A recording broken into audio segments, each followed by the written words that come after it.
কারিগরি শিক্ষা নিয়ে আমরা কাজ করছি গত 10 বছর হলো। কাজ করতে গিয়ে একটা বিষয় আমার কাছে সবচেয়ে বেশি মনে হয়েছে, আমাদের কিছু সংখ্যক কিছু সংখ্যক অসচেতন শিক্ষার্থীর কারণে কারিগরি শিক্ষা পিছিয়ে পড়ছে।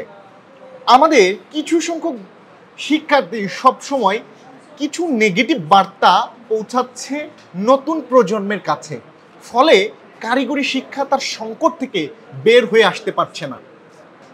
প্রতি বছর পলিটেকনিকে 60 থেকে 65,000 শিক্ষার্থী বর্তমানে ভর্তি হচ্ছে। এখান থেকে আমরা দেখি যে এই শিক্ষার্থীর প্রায় 60 থেকে 65% শিক্ষার্থী ফেল করে। এই 65% শিক্ষার্থী যখন ফেল করে, তখন কারিগরি শিক্ষা সম্পর্কে পজিটিভ বার্তা 35% শিক্ষার্থী যদি দেয়ও, 65% শিক্ষার্থী নেগেটিভ বার্তা পৌঁছাচ্ছে।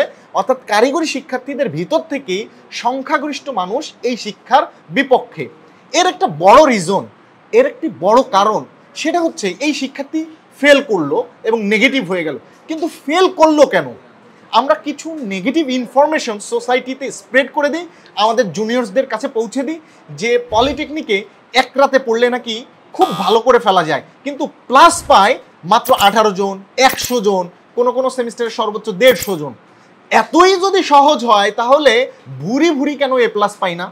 অপরদিকে যদি এতই সহজ হয়, তাহলে আমরা ম্যাক্সিমাম শিক্ষার্থী কেন পাশ করি না? তাহলে এই যুক্তি কোনোভাবেই গ্রহণযোগ্য না যে কারিগরি শিক্ষা বা পলিটেকনিকের শিক্ষা একেবারে ফেলনা জিনিস, এক রাত পড়লে ভালো করা যায়। ভালো কিছু কিছু শিক্ষার্থী করে, কিন্তু সেই সংখ্যাটা তো ওই যে 35%, 65% ফেল প্রথম সেমিস্টারে। এখন দেখেন, এই জায়গাতে এক রাত পড়লে পাশ করা যায়, এই মেসেজ যদি আমরা না পৌঁছিয়ে এই পড়াটা কঠিন, এই পড়াটাতে পড়লে সহজ, এমন বিষয় যদি পৌঁছায়, তাহলে একজন মানুষ সঠিক তথ্য জেনে সচেতন হতে পারবে। সারা জীবন যেই ছেলেটা প্রাইভেটের পিছনে হাজার হাজার টাকা খরচ করলো, সেই শিক্ষার্থীকে যখন আপনি আমি এই তথ্য দিচ্ছি যে পলিটেকনিকে পড়লে প্রাইভেট পড়া লাগে না, তখন ওই শিক্ষার্থী মনে করছে এই পড়াটা অনেক সহজ। সো দেখেন, আমি কিন্তু যদি মনে করেন তার যদি পড়ার সামর্থ্য নাও থাকে, এই তথ্যটা না ছড়িয়েও কিন্তু পারি, কিন্তু এই তথ্যটা ছড়ানোর জন্য সে মনে করে এই বিষয়টি এতই সহজ যে প্রাইভেটই পড়া লাগবে না, এক রাত পড়লে পাশ করে যাব। ফলে সে পড়াশোনায় অমনোযোগী হয়ে যায়। যখন ইন্টারমিডিয়েটের ক্লাস শুরু হয়, তখন পলিটেকনিকের প্রথম পর্বের শিক্ষার্থীরা বিভিন্ন আড্ডায় মেতে ওঠে, কারণ তারা জানতে পারে যে পলিটেকনিকের পড়া সহজ। এই দীর্ঘ সময় পড়ার গ্যাপের কারণে তাদের পড়ার প্রতি যে ভালোবাসা, মহব্বত এবং পলিটেকনিকের শিক্ষা সম্পর্কে সহজের যে ধারণা মাথায় গেঁথে যায়, পলিটেকনিকে এসে যখন দেখে ঘটনা এতদিন যা জেনেছি তার উল্টো, ফলে ফলাফল আসে সম্পূর্ণ বিপরীত। এ কারণেই 35% পাস আসে, ফেল আসে 65%। যেখানে ম্যাথমেটিক্সের মতো সাবজেক্টে ফেল এসেছে 28,964 জনের প্রথম সেমিস্টারে। এখন আপনি কি বলবেন, এই সাবজেক্টটা কি সহজেই আসলে পাশ করা যায়? কলেজে কয়টা ম্যাথমেটিক্সের ক্লাস হয়? 500 ঘন্টা ক্লাস না করলে পলিটেকনিকের এই ম্যাথমেটিক্স সাবজেক্টের ক্লাস শেষ করাটা খুবই টাফ হয়ে যায়। একটা ছাত্রকে 500 সেমিস্টারের ওই যে ক্লাসগুলো হয়, সেই ক্লাসগুলোতে একটু ভাগ করে দেখবেন যে কয়টা ক্লাস হয় এবং কতটুকু সিলেবাস শেষ করা সম্ভব।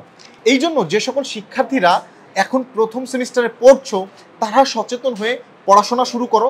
যে সকল ছোট ভাই তোমার আছে বা জুনিয়র্স তোমার কাছে পরামর্শ নেয় অ্যাজ এ কারিগরি শিক্ষার্থী হিসেবে, প্লিজ আমি তোমার কাছে অনুরোধ করব, তাদেরকে সঠিক ইনফরমেশন দাও।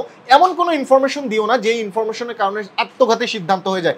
দেখো, নটর ডেমের ছাত্ররা বাংলাদেশের সেরা ছাত্র হিসেবে নটর ডেমে পড়ে, কারণ এ প্লাস পাওয়ার পরেও সেখানে ভর্তি পরীক্ষা দিয়ে টিকে তারপরে ওই নটর ডেমে পড়তে হয়। কোন শিক্ষার্থী বা ওই প্রতিষ্ঠান এই চ্যালেঞ্জ কি দিতে পারবে যে নটর ডেমের ছাত্রদের প্রাইভেট পড়তে হয় না? তাহলে এই ভুল ধারণা পলিটেকনিক শিক্ষার্থীর সাথে কেন জড়ালো?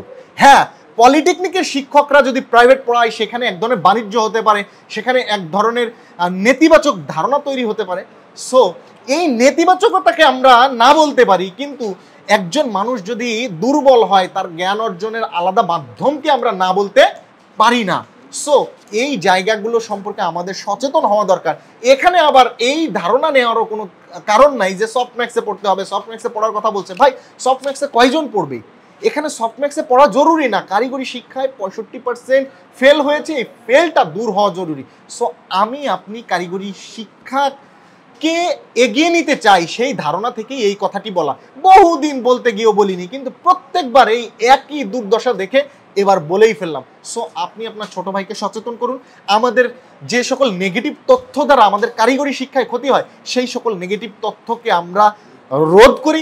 দেখেন ওই নটরডেমের ছাত্ররা কি করে, সবচেয়ে মেধাবী ছাত্র সমস্ত প্ল্যাটফর্মে পড়াশোনা করে, 5 জায়গা প্রাইভেট পড়তে পারলে 5 জায়গাতে পড়ে, কলেজের সেরা শিক্ষকদের মাধ্যমে পড়ে, এরপরে তারাই দেখা যায় যে বুয়েটে মেডিকেলে সেরাদের সেরা হয়। সো আমাদের পলিটেকনিক শিক্ষার্থীদের সারা জীবন যারা প্রাইভেট পড়ে এসেছো, হঠাৎ করে যদি প্রাইভেট পড়তে হবে না এই মনোভাবে তুমি চলে যেতে চাও, তাহলে তুমি অ্যাডজাস্ট করতে পারবে না। আর যদি এমন হয় যে তুমি আগে কোনোদিন প্রাইভেট পড়ো নেই, প্রাইভেট না পড়েই তুমি সব কিছু ভালো করতে পারো, তাহলে তোমার আসলে প্রাইভেট পড়ার দরকার নাই।